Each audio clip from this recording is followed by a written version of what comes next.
Application in medicine. Application in medicine में बच्चों अभी तक हम क्या क्या सीख चुके हैं।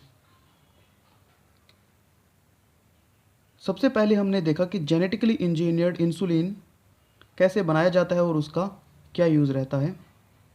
Then we learn about monoclonal antibodies. उसके बाद हमने जीन थेरेपी से सीखा कि कैसे जीन थेरेपी का यूज़ करके एक फॉल्टी जीन को हम ठीक कर सकते हैं। और लास्ट लेक्चर में मैं आपको एलाइसा टेस्ट करना भी सिखा चुका हूँ। तो ये सब हम सीख चुके हैं। आज हम बाकी के थेरेप्यूटिक एजेंट्स देखेंगे जो हम रिकॉम्बिनेंट टेक का यूज़ करके बना सकते हैं बच्चों। तो देखिए कौन कौन से थेरेप्यूटिक एजेंट्स हम सिंथेसाइज कर सकते हैं।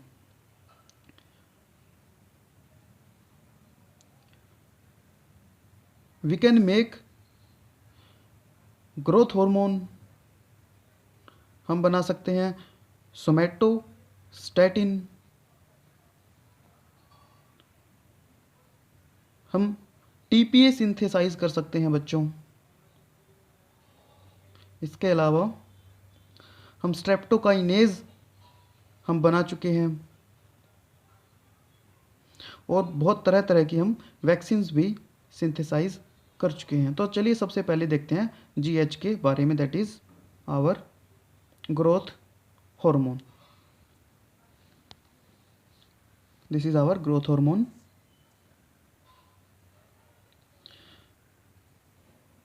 अगर बच्चों हमारी बॉडी में ग्रोथ हार्मोन की कमी हो जाए, डेफिशिएंसी हो जाए, तो जो प्रॉब्लम होगी उसको बोलते हैं ड्वार्फिज्म। ड्वार्फिज्म का मतलब होता है कि बॉडी ग्रोथ नहीं कर पाएगी, बॉडी बिल्कुल छोटी रह जाएगी, बोने जिसको बोला जाता है वो हो जाते हैं। अगर इस डेफिशिएंसी को बचपन में ही डिटेक्ट कर लिया जाए, बर्थ स्टेज पे ही अगर इसका डिटेक्शन कर लिया जाए, तो इसका इलाज बहुत आराम से किया जा सकता है। इस detection should be done in early stage of birth. अब अगर बर्थ स्टेज पे इसका पता चल जाए तो हम क्या करेंगे, we can give artificial growth hormone. हम पेशेंट को आर्टिफिशियल ग्रोथ हार्मोन दे सकते हैं और इस आर्टिफिशियल ग्रोथ हार्मोन को हम बना सकते हैं रिकॉम्बिनेंट डीएनए टेक्नोलॉजी का यूज़ करके। तो ये एक एग्जाम्पल हमारा हुआ। अब देखते हैं second example, that is somatostatin.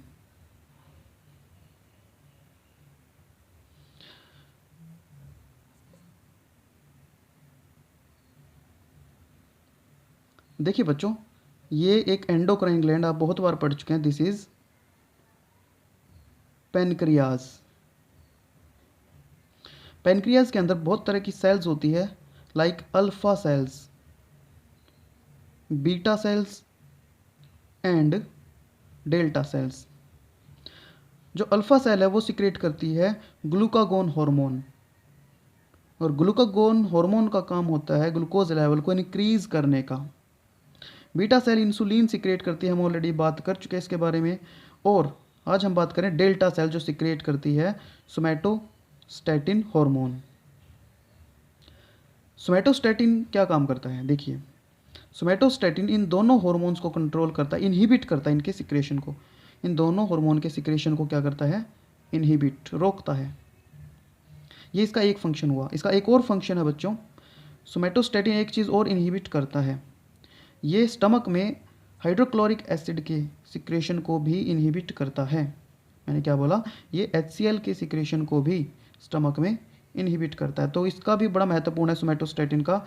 तो अगर सोमैटोस्टैटिन की कमी हो जाए तो हम इसे भी रिकॉम्बिनेंट डीएनए टेक का यूज़ करके आर्टिफिशियली बना सकते हैं और इसका यूज़ कर सकते हैं। नेक्स्ट है हमारा TPA, that is tissue plasminogen activator. Tissue plasminogen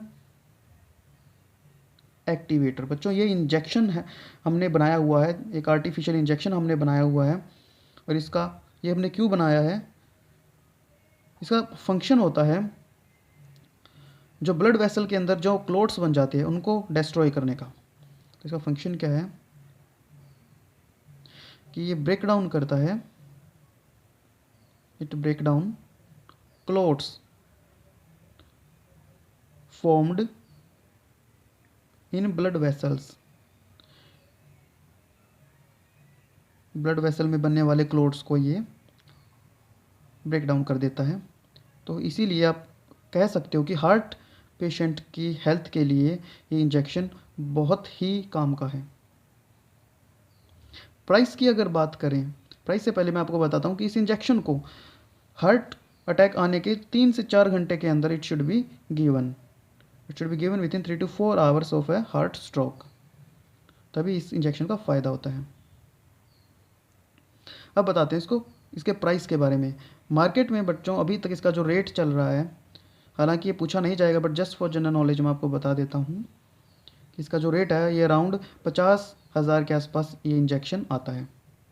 थोड़ा बहुत ऊपर नीचे अलग अलग कंपनी का हो सकता है।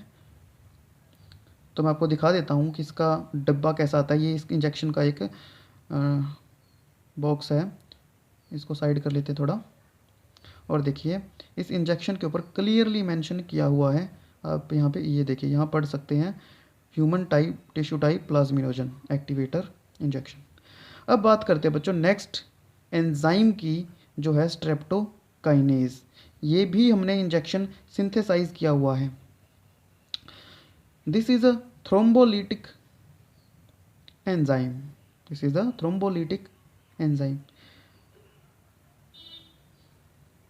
सो बच्चों थ्रोम्बस एक वर्ड है, थ्रोम्बस का मतलब होता है blood clot,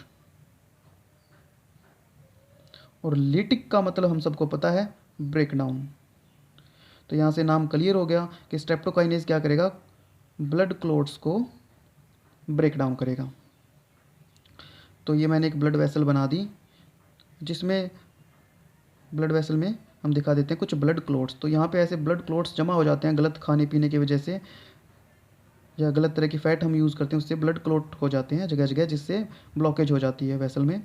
so these blood clots are not good for our heart health, हमारे हार्ट के लिए बिल्कुल भी अच्छे नहीं है। तो इनको ठीक करने के लिए हम स्ट्रेप्टोकाइनेज यूज़ कर सकते हैं। बारे में वैक्सीन बच्चों काफ़ी तरह की वैक्सीन बनाई जा सकती है, जैसे कि एडिबल वैक्सीन बना सकते हैं रिकॉम्बिनेंट टेक का यूज़ करके। We can make second generation vaccines, जो काफ़ी एडवांस वैक्सीन्स हैं।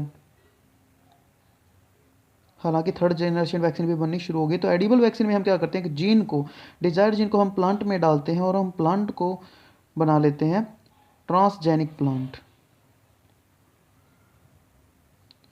और ये ट्रांसजेनिक प्लांट जो है, ये इसके जो फ्रूट वगैरह लगेंगे उसके अंदर फिर वो प्रोटीन या वो ड्रग अपने आप को एक्सप्रेस करता है।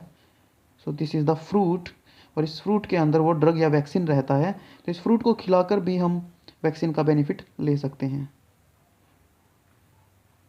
अभी तक बच्चों बनाना वैक्सीन तैयार हो चुकी है, इसके अलावा पोटैटो वैक्सीन हम तैयार कर चुके हैं। तो ये हो गया वैक्सीन के बारे में।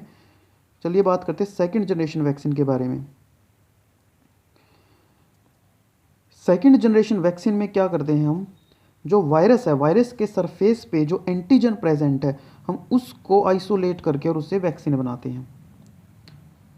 वायरस के सरफेस पे जो एंटीजन है, यानी कि आप बोल सकते हैं कि we use viral antigens to make these vaccines. Example, इसका एक ही एग्जाम्पल आपको याद रखना है बच्चों,